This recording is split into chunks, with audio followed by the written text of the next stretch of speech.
talk now. This MMA, what we talking about? Yeah, you tuned into the pod now. Gonna be hard for you to stop now. Yeah, we caged in. Yeah, we caged in. Yeah, we caged in. Welcome back to another episode of Caged In. I'm your host, Chris DiCarlo. Today we got a very special guest making his return to the show. It's my guy, the Gladiator, Andrew Valdina. How we doing today, brother? Good, brother. Doing good. How are you? I'm doing good, man. You know, it's always a pleasure to get you on pre-fight. You know, we're under 2 weeks now, maybe a week and a half out from fight night, man. Hopefully everything's going good. Hopefully you're feeling healthy, man. Just offer it, man. How have you been? How have you been since the last time we spoke?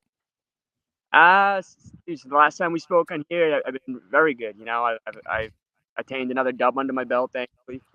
Came out healthy out of that fight. I'm feeling healthy right now. Camp couldn't be going greater, honestly. I feel like I'm hitting new strides. But yeah, just everything's really coming together. It feels like I'm supposed to be in the position I'm in right now, you know, a week and a half outish. So feeling good. Good, man. I love to hear it. You are going in there, Cage Titan 66, co-main eventing versus Tyler Smythe, who is 5-3. This one's going down July 20th at Plymouth Memorial Hall. Before we touch on that one, man, let's go back and talk about the last one because that was the first time we'd seen you in a while. So let's do a little recap of Cage Titan 65. You went in there versus Noah Abdil when it got the victory done. First round, rear naked choke. But besides the choke, man, I noticed that overhand left was really hitting clean for, you know, the entirety of the fight for as long as it lasted. Was that something you were working on specifically for Noah, or is that just a staple of your game plan overall? Honestly, it's just a staple of the game plan overall. I mean, I think the overhand left that was landing, that's just because of the positioning that I was getting myself in, that I just drill constantly day out with some of the best minds in the game. I got Pete Luciani. I literally, hold on, stay here for a second. Let me see if I can. I can't, but I'll just do this. Pete's over there in the corner right now. Pete, Hell yeah. Go for you. And we're very grateful for Pete. He's the one that really helped me figure out how to position myself for all my fights and start way more cleaner shots than I have in my past fights before. So I really do think everything's coming together, and that's why that left hand was landing all the time. You know, I was getting out of the way of different strikes of Noah's as well. And I just think I really have a good gauge of distance, space, orientation, whole kit and caboodle when it comes to MMA now. So, yeah, it was just shout out Pete Luciani, the striking coach. It was good. Of course, man. Shout out Pete, of course.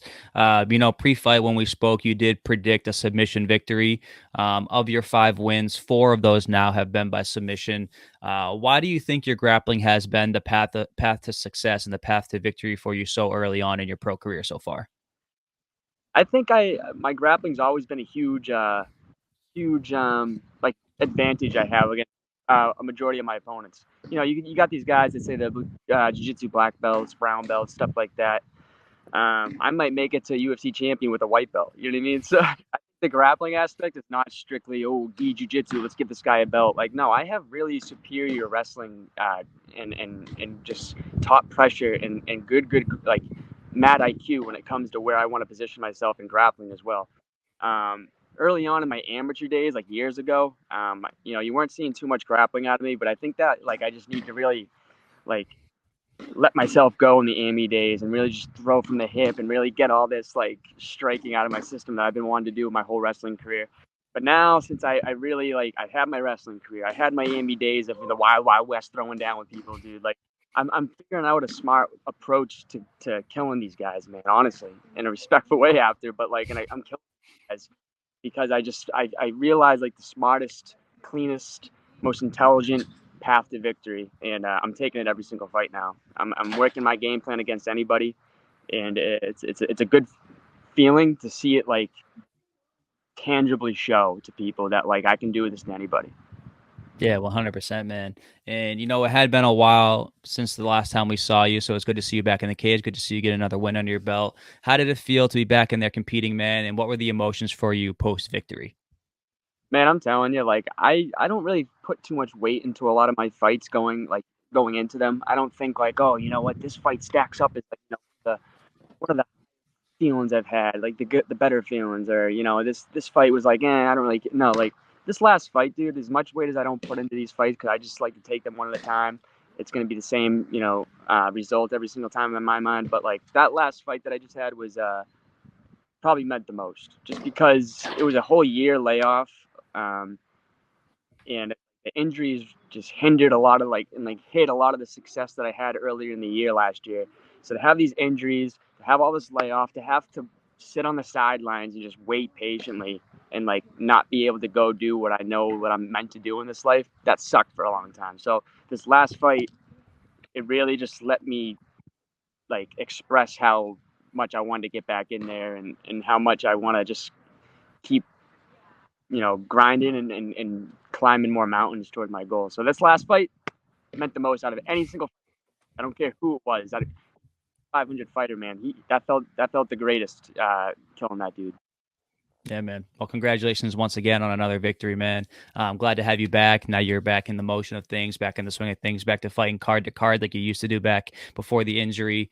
But looking back at this one last question about this one. Looking back on that performance, is there anything that you wish you had done differently? Anything you wish you would have changed about the fight itself, or did it kind of go as planned for you? When it's planned, I wouldn't change a thing. I look back and obviously like even a like quote unquote flawless victory, there were a couple things I feel like I could have like he landed. All right, if I'm gonna be real particular right here, he landed a leg kick, and it was when I was shifting a little bit too close, and I was in that leg kick danger circle here. So he landed that one leg kick. If he didn't land that, that's how I would have changed it. But that's it. There we go. Let's get into the reason why we're here, man. Cage Titan 66. You're going in there versus Tyler Smythe, who is 5-3. Some might say the toughest test of your pro career so far. What do you know about Smythe as an opponent, and then how do you feel about his game? Yeah, Tyler Smythe. Like you said, arguably one of the biggest tests of my career. I think on paper, yeah, you can say it's the biggest test of my career, but I just see him as any of the other guys I've been fighting, honestly. Like I said earlier, too much weight into these opponents that I'm about to face. It's kind of like almost looking at like if you're about to go into a wrestling tournament, you want to take a look at the bracket to see who you're going up against. Like, ooh, this guy's did this last year. Like, I don't give a shit. I know what I can do to somebody, and it doesn't matter who's in front of me. So Tyler Smythe just happens to be the guy that's next on this path, and he's in the way, man. So I got to take him out. And I know he likes to try to like rattle the cage a little bit, get in people's heads and all that.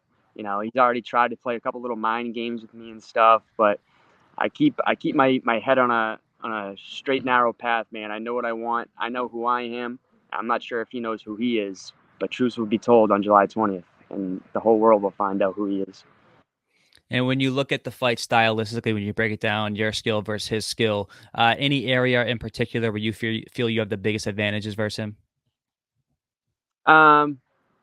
So in all of his fights, it seems like his clearest path to victory, in most of his opponents is grappling. It seems like he doesn't like to have a connection, like a no connection. He doesn't like to stand in front of somebody. So I guess you could say that, like, yeah, striking is going to be a huge advantage for me. I can see myself taking his head off in like 17 different ways. Honestly, dude, if it comes down to it and we're grappling, man, I can picture myself being on top of him. I can't really see him taking me down. I have very stellar takedown defense, especially with the new improvements I've been making with the New England Cartel, taking a trip to go get some seminars from Aljimain Sterling, man. Like, I'm feeling really good. I'm not leaving any stone unturned here. So any way that this fight goes, I know that I'm going to be advantageous there. But striking seems like it's going to be, the biggest lopsided difference here.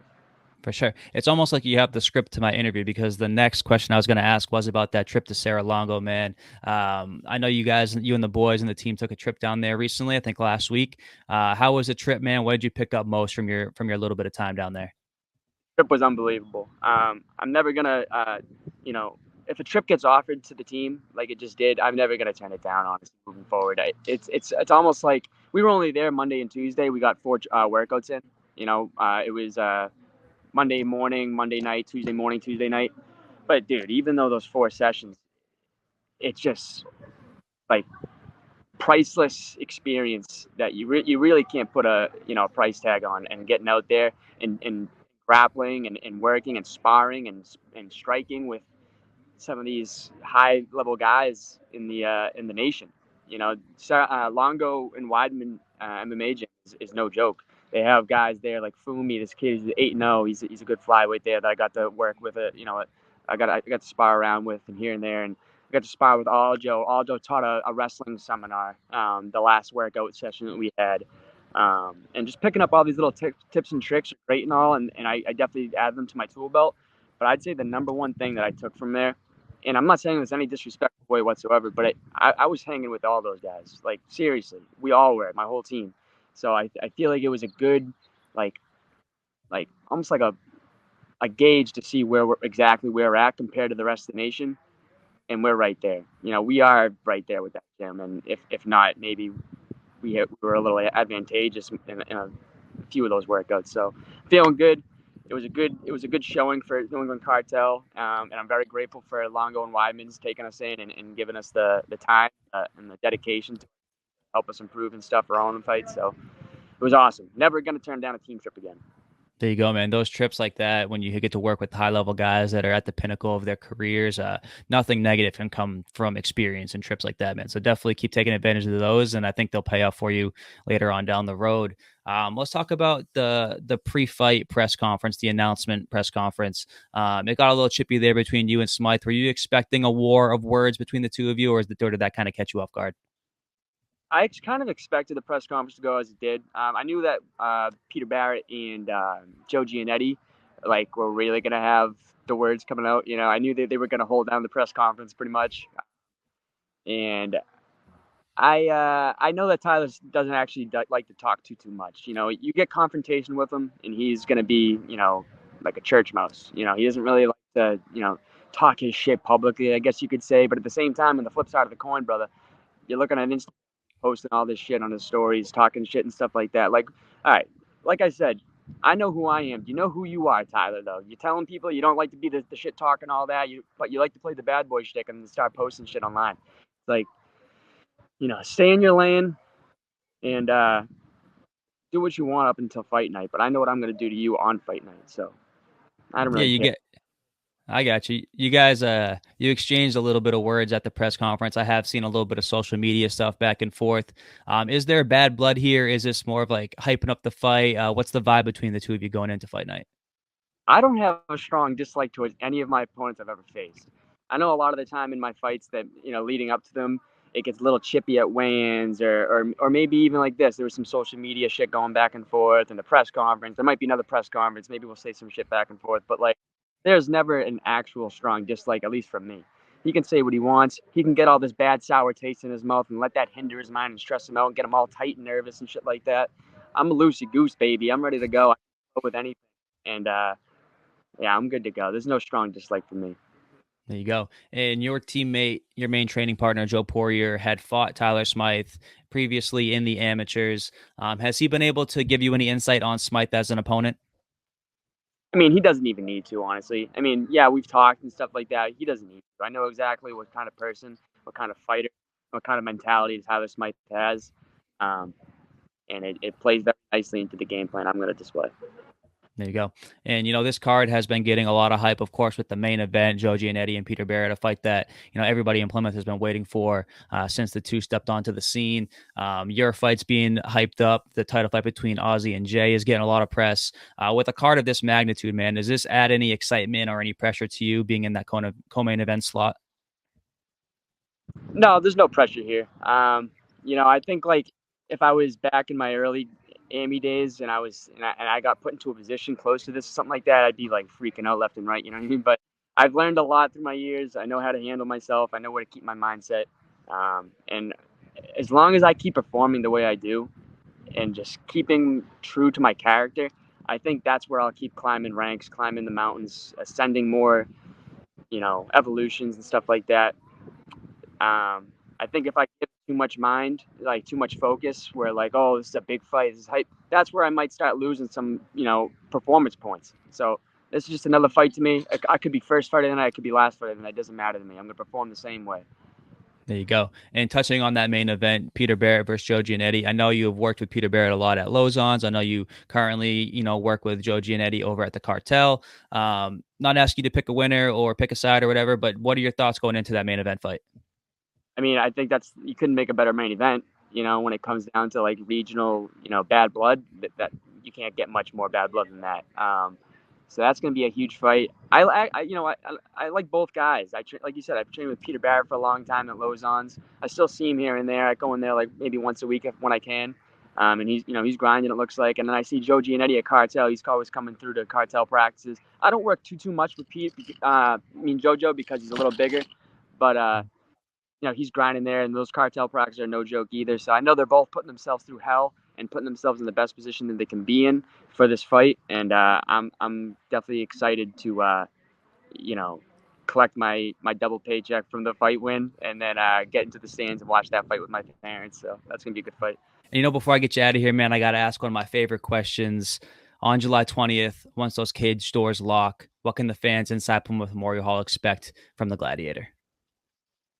I think they can expect a lot of what they saw last time I was out there. A patient, calm demeanor, ready to make intelligent moves in that cage, not overexerting anything, taking the fight as it comes, and winning in every single avenue that occurs in that cage on July 20th. I think it's going to be, once again, I say it every single time, but when have I been wrong when I say it's going to be the best display of the Gladiator you've ever seen, man? It happens every single fight. It's cool that it's starting to look so tangible and see wow, you know what? He's not really fucking lying right here. He did look better than the last one. He looked better than the last one before that too. Same thing here, man. That pattern's going to keep going. And I think the biggest word that I can use moving forward after this fight is just transcendence. I'm going to transcend into a whole new echelon of a fighter, man, with new caliber opponents that are coming at me. And I'm ready for deep water. Let's go. Perfect, man. And, before I get you out of here, you're not a stranger to dropping predictions on the show. Do you have one for this fight in mind, ready to go? If not, man, no sweat, but you got a prediction for this one? First round KO. There we go. Simple. All right, brother. Thank you for taking the time. Once again, it's always a pleasure getting you on the show and talking to you. Before I let you go, man, where can people find you on social media? Plug the sponsors if you got to, man. This is your time. Yep. So, across the board, Andrew Valdina, my full name. That's for Instagram, Facebook. I think Twitter or X, whatever it's called. I use that, but I haven't really been being too busy with X lately. But Snapchat, Valdina126 or some shit like that. I like to post some funny little shit here and there. Also been slacking on that too. But anyway, checking them all out. If you click the link in my bios for all my social media, you'll see all the generous sponsors that have been helping me my entire career. For this fight camp in particular, man, just a quick shout out. I got to shout out Dog Money Consulting. It's full of expert sports betting consultants. Like I said in my post for them, dude, that they really like to go to all the Cage Titans fights, and they put together pretty good parlays, and I know they won a lot of people money, man. So definitely reach out to them ahead of the July 20th and get some expert sports betting consulting from our boy C over there. Shout out Gifted Peace LLC. It's a couple former wrestling teammates of mine that have created a candle company, and they've been sponsoring me for a couple fights now, and I'm very, very appreciative of them. They're grinding. And shout out Invisaware. That's a great company where it's you have a piece of jewelry or a wristband or something like that just looks like an ordinary wristband, and all of a sudden it has a little hidden compartment in there where you press a button and emergency services will come right away to the rescue, whatever the situation is. Shout out Drake at Exhaust and Break. But I'd say that's it, man. I'm very appreciative of all the sponsors that have been helping me out for this fight camp. It's not going to waste. It's helped provide me some of the best training in the world, man, and I'm staying healthy because of it. So let's go. Gladiator season. Team Valdina, let's go. Valdina, I appreciate you as always, man. Thanks for coming on. I'll see you inside the building on July 20th. Best of luck to you, man, and we're all looking forward to a great performance out of you. Thank you, brother. I appreciate it. Let's go. Down for the count and he can't even talk now. This MMA, what we talking about? Yeah, you tuned into the pod now.